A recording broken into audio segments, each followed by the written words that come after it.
स्थिति कुछ ऐसी बनी कि तारकासुर द्वारा भेजे गए उनके पंचासुरों ने महादेव पुत्र कुमार को चारों ओर से घेर लिया।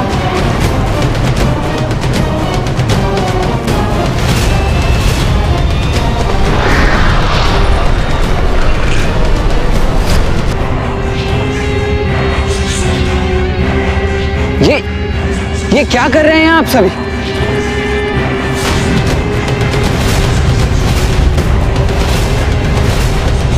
ये क्या? इन असुरों ने तो कुमार को बंदी बना लिया।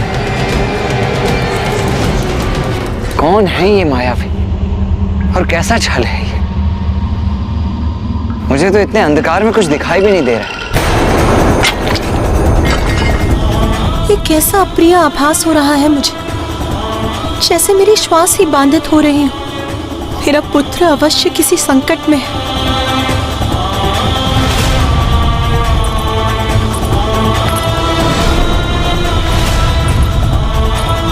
नाथ, नाथ, हमारा पुत्र संकट में।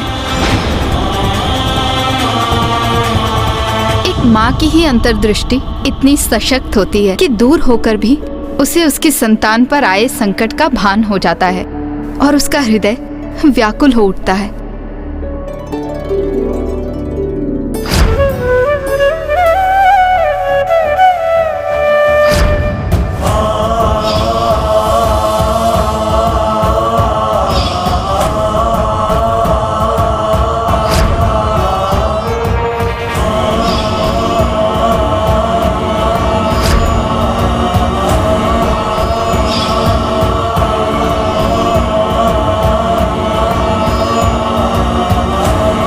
ब्राह्मण देवता, आपके नेत्र नम क्यों हो गए? कितना अद्भुत स्नेह संबंध होता है ना एक माता और पुत्र का। माता पार्वती की तो उनके पुत्र से भेंट तक नहीं हुई थी, किंतु जैसे ही कुमार पर संकट छाया, माता को उसका आभास हो गया। हाँ, संतान के प्रति माता का अनुपम प्रेम तो संपूर्ण प्रकृति में सबसे अनूठा है। उन पंचा असुरों ने कुमार कार्तिकेय को वहीं रखा जहां वो चाहते थे, अपने बंधन में। किंतु माता पार्वती और महादेव भी इस घटना से अनभिज्ञ नहीं थे। तब तो अवश्य महादेव का क्रोध जागृत हुआ होगा। वो चाहते तो अपनी क्रोधाग्नि से क्षण भर में पंचासुरों को भस्म कर देते, है ना ब्राह्मण देवता? तो फिर क्या किया महादेव ने? कुछ उन्होंने कुछ नहीं किया। तो फिर महादेव पुत्र ने अपनी रक्षा कैसे की ब्राह्मण देवता?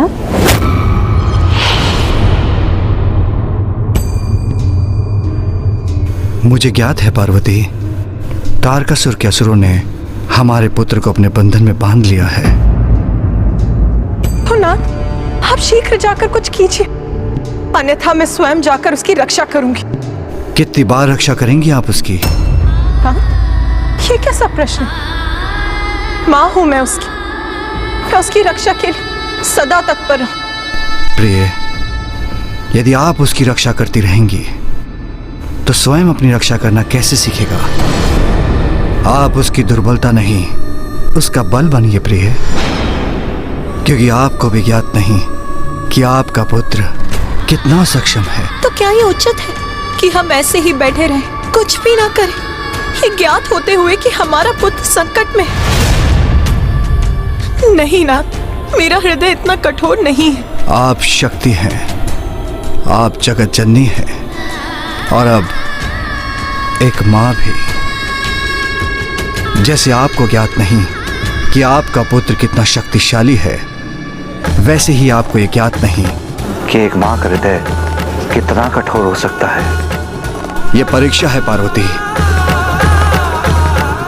एक माँ की और हमारे पुत्र की। क्या हो रहा है ये? और कैसा छल है ये? कौन हो तुम सब? पंचा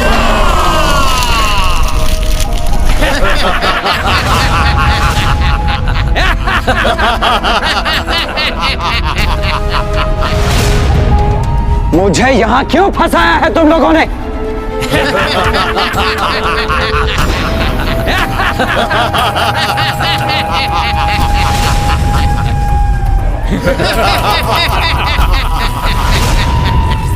कितने दुख की बात है कुमार, अभी जन्म हुआ और अभी अंत होगा।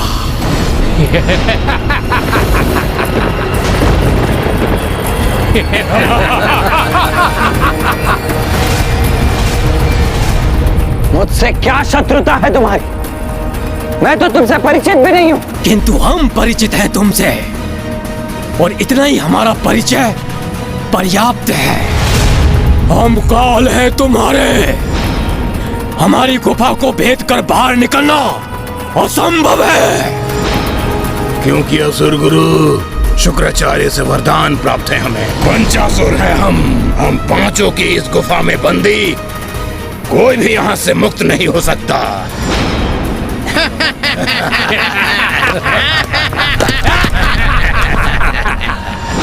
ये हो क्या रहा है? नहीं, ये नहीं हो सकता। कुमार को शीघ्र ही गुफा से बाहर आने का कोई उपाय ढूंढना होगा।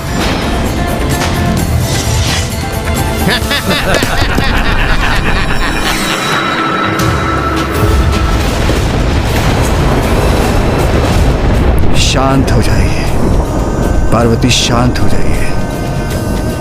अपनी अधीरता का परित्याग कर अपने भीतर विश्वास जागृत कीजिए। हमारा पुत्र स्वयं उस मायावी गुफा से बाहर आकर अपनी अपार सामर्थ्य का प्रमाण देगा।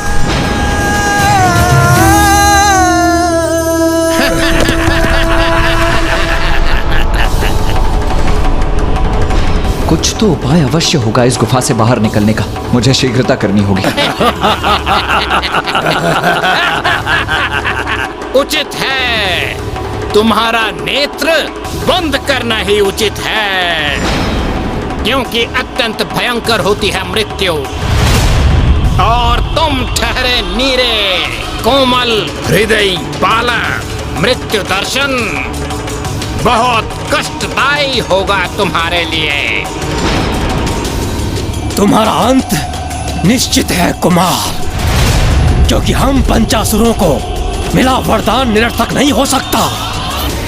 और हम पंचासुर जब तक एक दूसरे से विलग नहीं होते, तब तक ये गुफा ऐसे ही स्थिर रहेगी, स्थिर रहेगी। जब तक एक दूसरे से विलग नहीं होते, तब तक ये गुफा ऐसे ही स्थिर रहेगी। क्या क्या कहा तुमने? 5 असुर?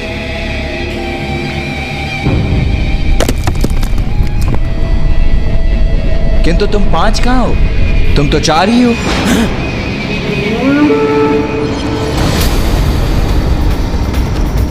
मूर्ख कुमार, हम 5 ही हैं। नहीं नहीं, असत्य कह रहे हो तुम। मिथ्या है तुम्हारे वचन। तुम तो 4 ही हो। हम मिथ्या कह रहे हैं? क्यों कहेंगे हम मिथ्या? असत्य तो तुम कह रहे हो, और सत्य ये है कि हम 4 नहीं 5 हैं। 5। मिथ्या वचन कहने वाले असुरों का तनिक भी विश्वास नहीं है मुझे। मुझे ज्ञात है, मैंने गिना था तुम्हें। तुम 4 ही हो, अन्यथा प्रमाणित करो, प्रमाणित करो अपनी संख्या। मूर्ख बालक, हमें मिथ्यावादी बुला रहे हो तुम? चलो तो हम अभी प्रमाणित करते हैं कि हम 4 नहीं 5 हैं। उसके उपरांत ही तुम्हारा वध करेंगे हम।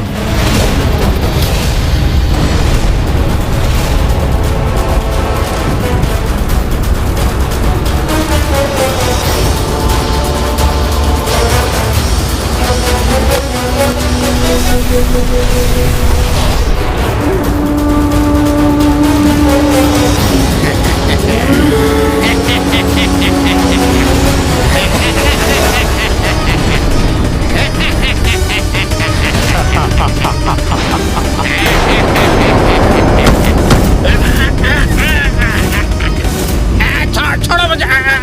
क्या कर रहे हो तुम? छोड़ो मुझे।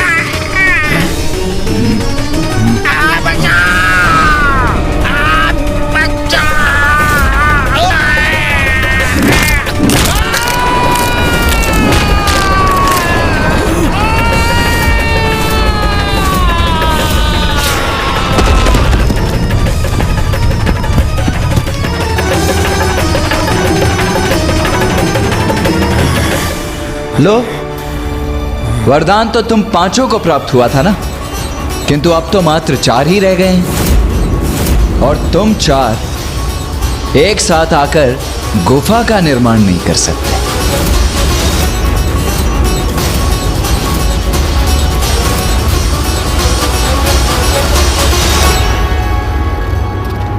आपने देखा इंद्रदेव, कुमार ने कितनी कुशलता से इस असुर का संहार किया। अब तो आपको विश्वास हो गया ना कि इसी प्रकार वो तारकासुर का भी सर्वनाश करेंगे। अभी तो केवल एक ही तुच्छ असुर का अंत किया है कुमार ने। अभी भी 4 असुर शेष हैं, जो कि मुझे बहुत ही क्रोधित प्रतीत हो रहे हैं, जो अपने मृत मित्र का प्रतिशोध लेने के लिए तत्पर हैं। जबकि कुमार के पास न कोई शस्त्र और ना ही हमारी भांति कोई अनुभव।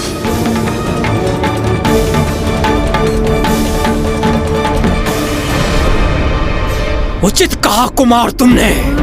हम 4 गुफा का निर्माण नहीं कर सकते, किंतु हम भी दिखाएंगे कि हम 4 क्या कर सकते हैं।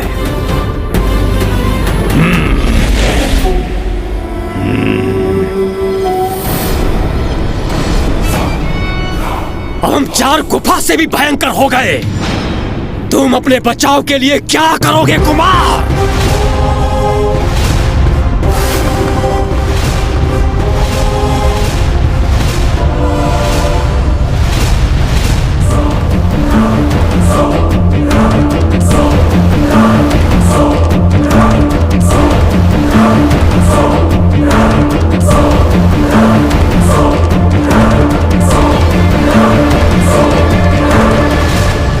स्वामी, कोई आयुध नहीं है मेरे पुत्र के पास, और उन असुरों के 8 हाथों में 8 घातक आयुध।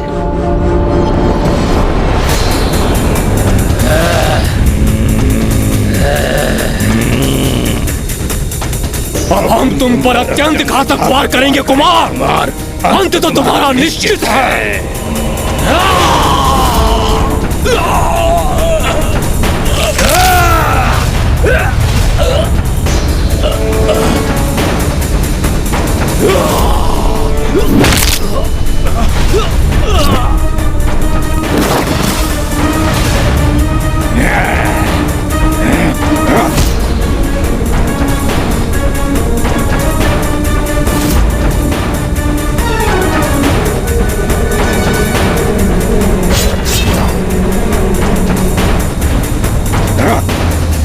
कब तक बचोगे हमारे प्रहार से?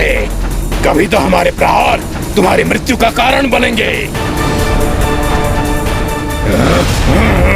मुझे ध्यान से देखकर वार करना होगा इन पर।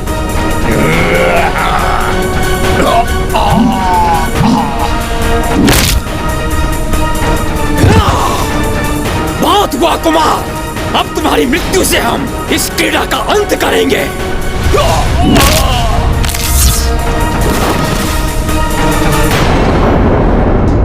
योद्धा कभी आयु रोहित नहीं होता पार्वती, क्योंकि उसकी बुद्धि ही उसका सबसे बड़ा हथियार है।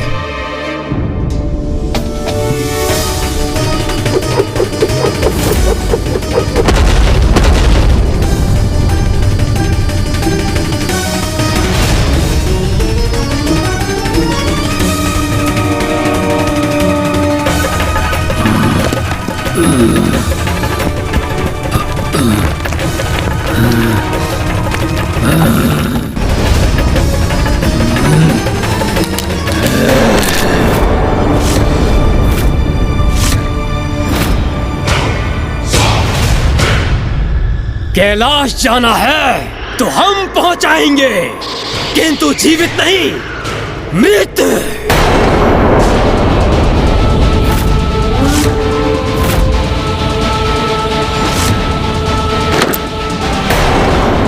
बस अब मैं कुमार को अकेले इन दुष्टों से युद्ध करते हुए नहीं देख सकता। मैं चाह रहा हूं उनकी रक्षा करें। रुकिए सूर्यदेव, रुकिए सूर्यदेव, आप कहीं नहीं जा रहे हैं। प्रणाम नारायण। महानायक है महादेव पुत्र, और एक महानायक को जन्म के पश्चात ही स्वयं को सिद्ध करना होता है। ये कुमार की परीक्षा है। अपनी योग्यता सिद्ध करने की आवश्यकता उन्हें है जिन्हें कुमार की क्षमता पर विश्वास नहीं।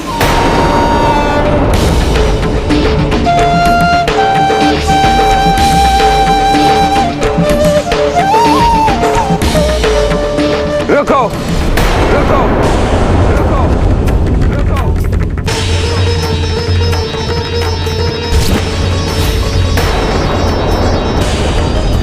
एक साथ मुझे जकड़ने का प्रयास कितना कठिन हो रहा है तुम लोगों के लिए।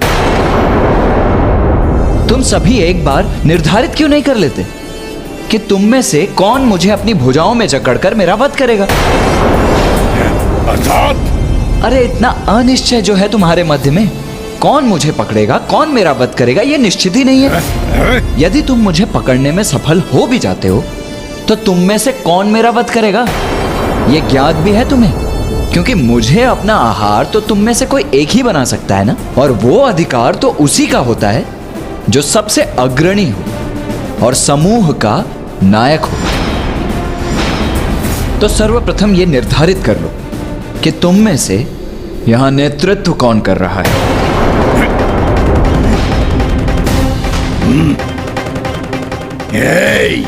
मुझे मूर्ख मत बनाओ। तुम अपने शब्दों के ब्रह्मजाल में हमें फंसाने का प्रयास कर रहे हो, किंतु इस बार तुम्हारी इस चाल से हम भटकने वाले नहीं हैं। अरे नहीं नहीं, मैं फंसा कहाँ रहा हूँ। मैं तो बस इतना कह रहा हूँ कि अपना नेतृत्व निर्धारित कर लो, जिससे भविष्य में कोई दुविधा ना हो और सब कुछ स्पष्ट रहे। इसमें निर्णय क्या लेना है? इस समूह का नायक मैं हूँ।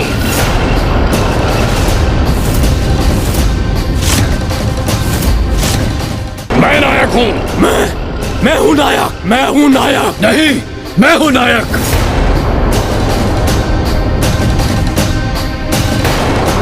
नायक मैं हूँ। मैं हूँ नायक। मैं हूँ नायक। मैं हूँ नायक। मैं हूँ नायक। अच्छा अच्छा, ठीक है, शांति शांति शांति शांति। पूर्ण अनिश्चय की स्थिति है तुम्हारे मध्य में। अरे सर्वप्रथम ये निश्चित तो कर लो कि कौन है नायक और कौन मेरा वध करेगा।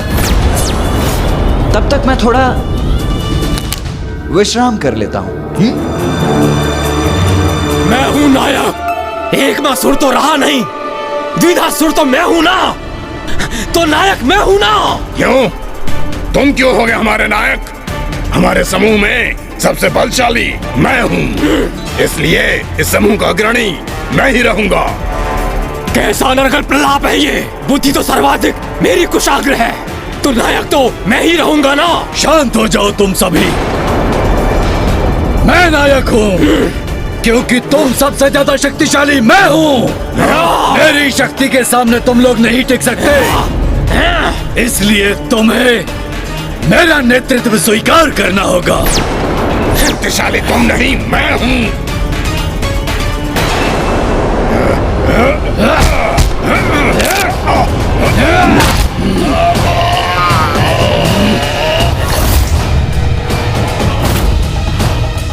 अभी देखता हूँ कैसे नायक हो तुम।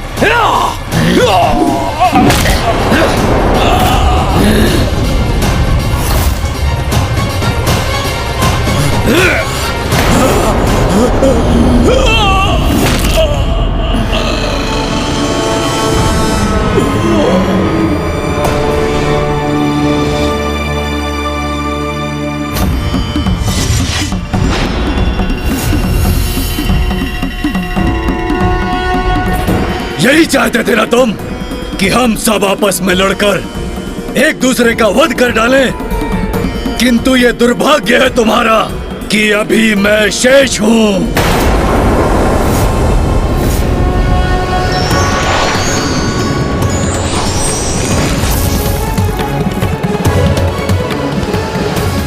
मूर्ख बालक, मैं अकेला ही तुम्हें कुचलकर तुम्हारा वध करूंगा।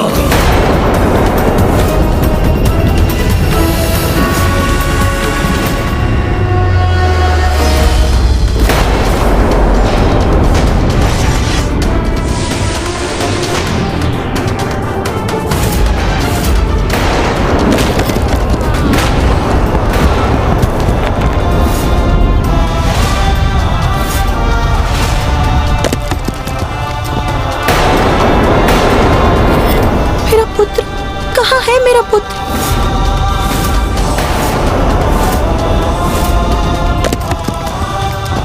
कहीं ससुर के वध करने के प्रयास में मेरे पुत्र पर ही कोई संकट तो नहीं आ गया? कहाँ गया वो?